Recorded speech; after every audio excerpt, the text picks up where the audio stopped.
Dear learners, আসসালামু আলাইকুম। প্রিপজিশনের যে ধারাবাহিক লেকচার দিচ্ছি তারই ধারাবাহিকতা আজকে আমি পার্ট 9 এ এসে উপস্থিত হয়েছি। আজকে আমি কিছু গুরুত্বপূর্ণ অ্যাপ্রোপ্রিয়েট প্রিপজিশন নিয়ে কথা বলবো। So dear learners, stay connected. আমি আপনাদের সাথে একটা স্ক্রিন শেয়ার করছি, সবাই একটু মনোযোগ সহকারে স্ক্রিনটি লক্ষ্য করুন।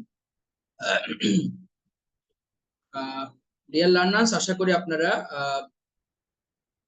স্ক্রিনটি দেখতে পাচ্ছেন। দেখেন, welcome to you all Minhaj English tutorial a learning kingdom for English lovers.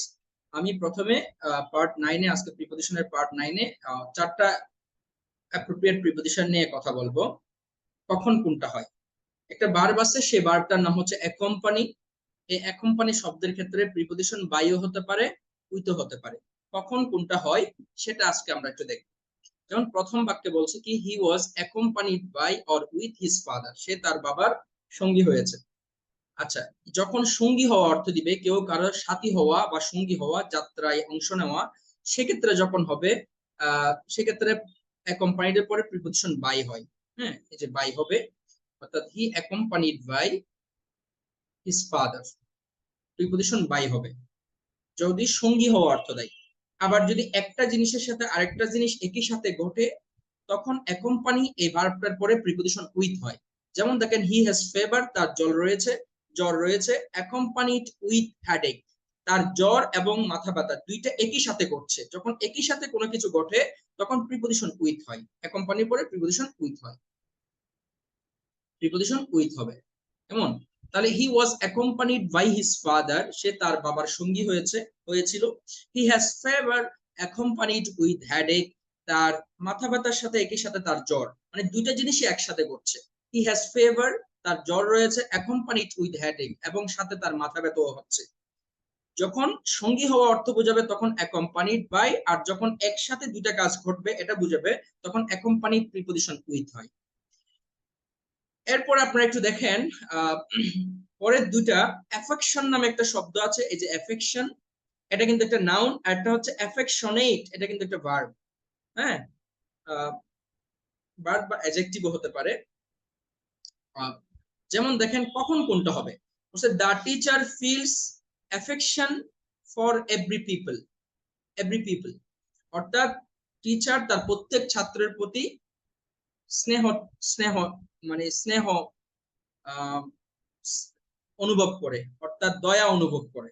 ঠিক আছে, যখন অ্যাফেকশন হবে তখন প্রিপজিশন ফর হবে, অ্যাফেকশন ফর হয়, অ্যাফেকশনের পরে প্রিপজিশন ফর হয়, affection for.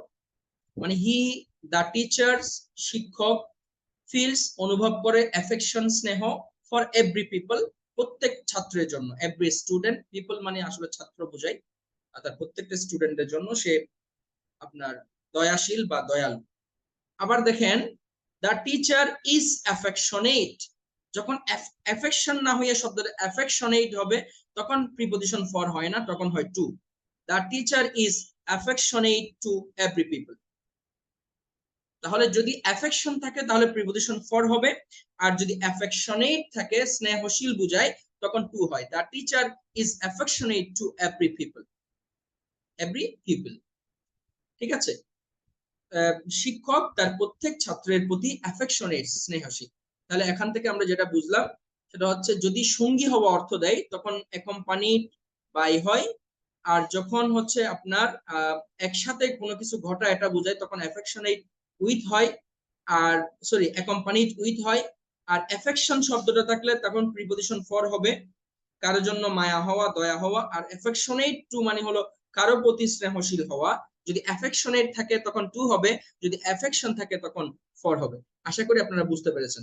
So dear learners, এখন আমি আরো চারটি প্রিপজিশন, অ্যাপ্রোপ্রিয়েট প্রিপজিশন নিয়ে একটু কথা বলবো। দেখেন, অ্যাডমিন নামে একটা শব্দ আছে, অ্যাডমিট, এটা অর্থ হলো স্বীকার করা, দোষ স্বীকার করা হতে পারে, গ্রহণ করা হতে পারে, অনেক অর্থ দেয়। কখন কোন অর্থটা দিবে সেটা আমরা একটু বোঝার চেষ্টা করব। যদি অ্যাডমিট শব্দটার সাবজেক্টটা ব্যক্তি হয়, ব্যক্তি, সাবজেক্টটা যদি ব্যক্তি হয়, অর্থাৎ দেখেন দি ম্যান ব্যক্তি হয়, তখন অ্যাডমিটের পরে কোনো প্রিপজিশন হয় না, নো প্রিপজিশন, এখানে কোনো প্রিপজিশন হবে না। কেমন, নো প্রিপজিশন, নো প্রিপজিশন। এই যে the man admits no preposition, কোনো প্রিপজিশন বসবে না। এখানে কোনো প্রিপজিশন বসবে না, নো প্রিপজিশন। সরাসরি বাক্যটা হবে এরকম, the man admits his mistake, লোকটি তার ভুল স্বীকার করে, লোকটি তার ভুল স্বীকার করে। অ্যাডমিট মানে এখানে স্বীকার করা। যখন সাবজেক্টটা ব্যক্তি হবে, পার্সন হবে, তখন অ্যাডমিটের পরে কোনো প্রিপজিশন বসে না। লোকটি তার দোষ স্বীকার করেছে, তার ভুল স্বীকার করেছে, সেক্ষেত্রে অ্যাডমিটের পরে কোনো প্রিপজিশন হবে না। কিন্তু এখানে দেখেন ইউর কন্ডাক্ট, এটা কিন্তু ব্যক্তি না, এটা কিন্তু কোন একটা বিষয়, কোন একটা বিষয় বোঝাচ্ছে। এখন এটা ইন পার্সন, কোনো ব্যক্তি না সাবজেক্টটা, তখন প্রিপজিশন অফ হবে, তখন প্রিপজিশন অফ হয়, অ্যাডমিট অফ। তখন প্রিপজিশন অফ হবে, এই যে admit of. Your conduct admits of no excuse, তোমার এই আচরণ গ্রহণযোগ্য নয়, তোমার আচরণের কোনো অজুহাত গ্রহণযোগ্য নয় বা তুমি ক্ষমার অযোগ্য, যেটাই বলেন। ইউর কন্ডাক্ট অ্যাডমিটস এখন অফ হবে, কারণ এখানে সাবজেক্টটা ব্যক্তি না, সাবজেক্টটা কোন একটা বিষয়। তাহলে সাবজেক্ট যদি বস্তু হয়, ব্যক্তি হয়, তখন অ্যাডমিটের পরে কোনো প্রিপজিশন বসে না। আর যখন অ্যাডমিটের সাবজেক্টটা যদি বস্তু কিংবা কোনো বিষয় হয়, তখন কিন্তু প্রিপজিশন অফ হবে, অ্যাডমিট অফ। আবার দেখেন, তো কাউকে যদি কোনো ক্লাসে ভর্তি করানো বোঝায়, ভর্তি করানো, তখন অ্যাডমিটের পরে কিন্তু প্রিপজিশন অফ হয় না, তখন হয় টু। যেমন দেখেন, he was admitted, he has admitted of class 6 না, অ্যাডমিটেড টু ক্লাস 6, কারণ এখানে ভর্তি করানো বোঝাচ্ছে, তাকে ক্লাস 6 এ ভর্তি করানো হয়েছিল। অ্যাডমিটেড এখন প্রিপজিশন টু হবে যখন ভর্তি করা অর্থ দিবে। আবার দেখেন, কেউ যদি রুমে প্রবেশাধিকার দেয়, প্রবেশাধিকার, রুমে প্রবেশ করা, এটা বুঝায়, তখন অ্যাডমিটেড এর পরে টু না হই আবার অ্যাডমিটেড এর পরে প্রিপজিশন ইনটু হয়। He was admitted into the room, তাকে রুমে প্রবেশের অধিকার দেওয়া হয়েছিল বা সে রুমে প্রবেশাধিকার পেয়েছিল। হি ওয়াজ অ্যাডমিটেড, তখন ইনটু হবে, টু হবে না। তাহলে অ্যাডমিট শব্দের সাবজেক্ট যদি ব্যক্তি হয়, তখন কোনো প্রিপজিশন বসে না। আর যদি অ্যাডমিট শব্দের সাবজেক্ট যদি বস্তু হয়, তখন প্রিপজিশন অফ হয়। আর যদি কোনো ভর্তি করানো বোঝায়, তখন অ্যাডমিটের পরে প্রিপজিশন টু হয়। আর যদি প্রবেশাধিকার বোঝায়, কোনো রুমে কেউ প্রবেশ করছে সেটা বোঝায়, তখন অ্যাডমিটেড ইনটু হয়। আশা করি আপনারা বুঝতে পেরেছেন ডিয়ার লার্নার্স। এই যে আমি এখানে সামারি করে দিয়েছি, অ্যাডমিটের পরে কোনো প্রিপজিশন হবে না যদি যদি সাবজেক্টিভ পারসন হয়, যদি সাবজেক্টিভ পারসন হয়। আর অ্যাডমিটের পরে প্রিপজিশন অফ হবে যদি সাবজেক্টটি ইনপার্সোনাল হয়, মানে অবস্তু হয়, ব্যক্তি না হয়। আর অ্যাডমিটের পরে টু হবে তখনই যদি এটা ভর্তি করা অর্থ দেয়, ভর্তি করানো কাউকে।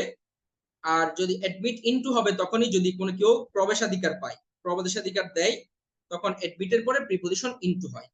এই বিষয়গুলো একটু আপনারা মনে রাখার চেষ্টা করবেন। সো ডিয়ার লার্নার্স, আজকের লেকচার এতটুকুই। আমার এই লেকচারগুলো যদি ভালো লেগে থাকে তাহলে অবশ্যই অন্যকে শেয়ার করবেন। পরবর্তীতে আমি এরকম আরো কিছু কনফিউজিং প্রিপারেশন নিয়ে আপনাদের সামনে উপস্থিত হব। সেই ভিডিওগুলো দেখার আমন্ত্রণ রেখে আজকের লেকচারটি এখানে শেষ করছি। আসসালামু আলাইকুম।